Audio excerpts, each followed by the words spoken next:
মহারাজ কৃষ্ণচন্দ্র একবার গোপালকে একটি কাজের জন্যে মিরপুর পাঠিয়েছিলেন। মিরপুরের জমিদার বাড়িতে জমিদার বাবুর সঙ্গে কিছু কাজ ছিল। সেই উদ্দেশ্যেই মহারাজ গোপালকে পাঠান। নির্দিষ্ট দিনে খুব সকাল সকাল তৈরি হয়ে গোপাল বেরিয়ে পড়ে মিরপুরের উদ্দেশ্যে। আজ দুপুরবেলায় মধ্যাহ্নভোজের ব্যবস্থা তার সেই জমিদার বাড়িতেই হয়েছে। বেশ কয়েকটা গ্রাম পেরিয়ে অবশেষে মিরপুরের গ্রামের সীমানায় গোপাল প্রবেশ করল। গ্রামে প্রবেশ করতেই হঠাৎ করে তার এক পরিচিতের সঙ্গে দেখা। তার নাম পশুপতি রায়। তিনি গোপালকে এর আগে থেকেই চিনতেন। হঠাৎ করে গোপালের সঙ্গে দেখা হওয়ায় তিনি খুবই খুশি হলেন এবং কুশল সংবাদ আদান প্রদান করে তিনি বললেন, জানো গোপাল, আজকাল বড় দুশ্চিন্তায় আছি আমি। ছেলেটার এত করে বিয়ে দিতে চাইছি, কিন্তু কিছুতেই একটা সুপাত্রী জোগাড় করে উঠতে পারছি না। তখন গোপাল জিজ্ঞেস করল, কেন বলুন তো? তখন পশুপতিবাবু বললেন, আমার ছেলে চোখে দেখতে পায় না, অন্ধ কিনা, তাই সব মেয়ের বাড়ি থেকেই শেষ পর্যন্ত না করে দিচ্ছে।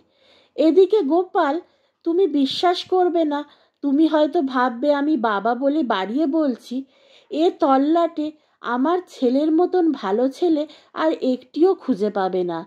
যেমন বড়দের মান সম্মান করা, নিজের কাজকর্ম মনোযোগ দিয়ে করা, ঘর সংসারের প্রতি দায়িত্ব পালন করা, সব দিক থেকে সবার সেরা।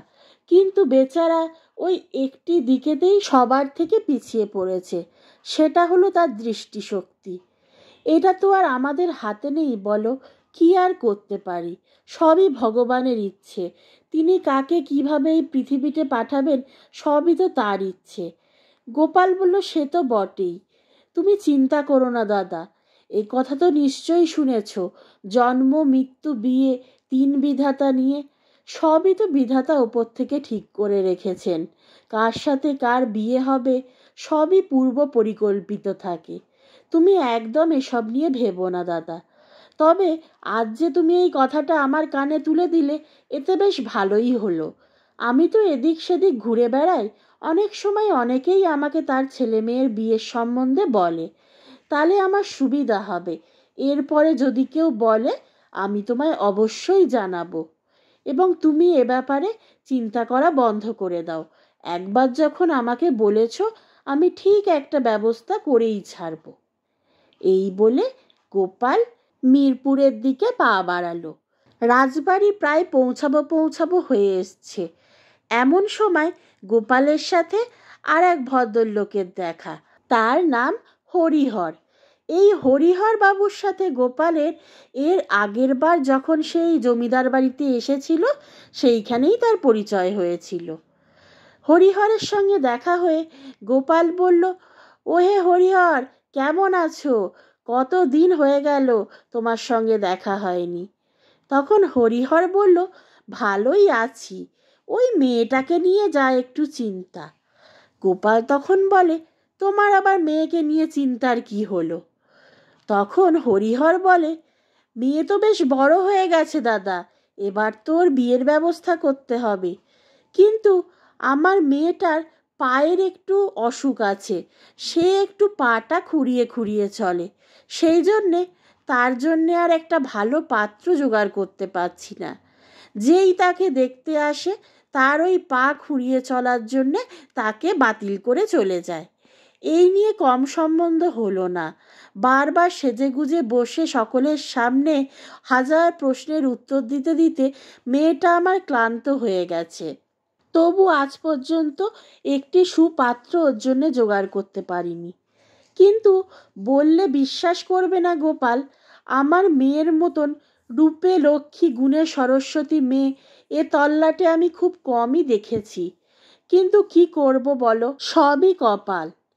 এদিকে গোপাল, তুমি বিশ্বাস করবে না, একবার যদি তুমি আমার মেয়েকে দেখতে, যেমন তার রূপ তেমন গুণ। তার গায়ের রং দুধের মতন, মাথায় ঘন একরাশ চুল, যেমন চোখ টানা টানা তেমনই নাক টিকালো। রূপের দিক থেকে সে কারোর থেকে এক অংশে কম নয়। কিন্তু ওই যে পা খুঁড়িয়ে চলে, এতেই সে সবার থেকে পিছিয়ে পড়েছে। তখন গোপাল তাকে একই কথা বলল, তুমি চিন্তা করো না ভাই, সবই তো জানো, আমাদের হাতে তো কিছুই নেই, সবই ওপরওয়ালার হাতে। ওই যে কথায় বলে না, জন্ম মৃত্যু বিয়ে তিন বিধাতা নিয়ে, এও তাই। হয়তো যার সঙ্গে যার ঠিক করা আছে তার সঙ্গে সঠিক সময়ে যোগাযোগ হচ্ছে না বলেই বিয়ে আটকে আছে। নির্দিষ্ট সময় যখন যোগাযোগ হয়ে যাবে তখন ঠিক বিয়ে হয়ে যাবে, তখন আর খোঁড়া কানা কিছুর জন্যই কিছু আটকে থাকবে না। এই বলে দুজনে দুজনের গন্তব্যের দিকে পা বাড়ালো এবং যাবার আগে গোপাল হরিহরকে কথা দিল যে সে অবশ্যই কথাটা মাথায় রাখবে এবং উপযুক্ত পাত্র পেলে তাকে জানাবে। এই বলে গোপাল জমিদার বাড়িতে চলে গেল। জমিদার বাড়িতে সারাদিন সমস্ত কাজ সম্পন্ন করে সন্ধ্যার সময় গোপাল বাড়ি ফিরে এলো। বাড়ি ফিরে এসে দাওয়ায় বসে একটু হাওয়া খেতে খেতে গোপাল চিন্তা করতে লাগলো। চিন্তা করতে করতে সে ভাবলো, এদের দুজনেরই তো কারুর ছেলের বিয়ে হচ্ছে না, কারুর একজন মেয়ের বিয়ে হচ্ছে না, তাহলে কোনোভাবে যদি এদের দুজনের যোগাযোগ করিয়ে দেয়া যায় তাহলে তো দুজনেরই সমস্যার সমাধান হয়ে যায় এবং দুজনেই একটা উপযুক্ত পাত্র পায় এবং উপযুক্ত পাত্রী পায়। এই কথা ভাবতে ভাবতে হঠাৎ গোপালের গিন্নি এসে হাজির। গিন্নি এসে গোপালকে বলল, কি গো, তুমি এই ভর সন্ধেবেলা উঠোনের মাঝে বসে বসে কি এত সাতপাত চিন্তা করছো? তখন গোপাল সমস্ত ঘটনা গিন্নিকে খুলে বলল। তখন গিন্নি বলল, হ্যাঁ, এ তো খুবই উত্তম প্রস্তাব, তুমি কালই ওই গ্রামে যাও এবং দুজনকে সামনাসামনি বসিয়ে এই প্রস্তাবটি তাদের দাও, দেখো তারা কি বলে।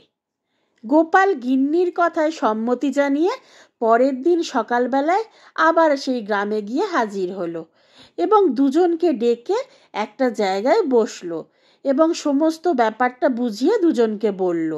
তারা দুজনে সমস্ত ব্যাপারটা শুনে গোপালের এক কথায় রাজি হয়ে গেল, কিন্তু তারা ছেলে বা মেয়ের সম্বন্ধে কেউই কিছু জানতে চাইল না। ফলে তারা কেউই জানতে পারল না যে ছেলেটি কানা এবং মেয়েটি খোঁড়া, কারণ গোপালের মুখের কথার ওপর কোনো রকম প্রশ্ন করার সাহস তাদের ছিল না, কারণ গোপাল মহারাজের খাস লোক বলে কথা। তাদের এতটা ঔদ্ধত্য হয়নি যে গোপালের মুখের ওপর কোনো প্রশ্ন করবে বা তার কোনো সিদ্ধান্তের বিরুদ্ধে কোনো রকম সন্দেহ প্রকাশ করবে।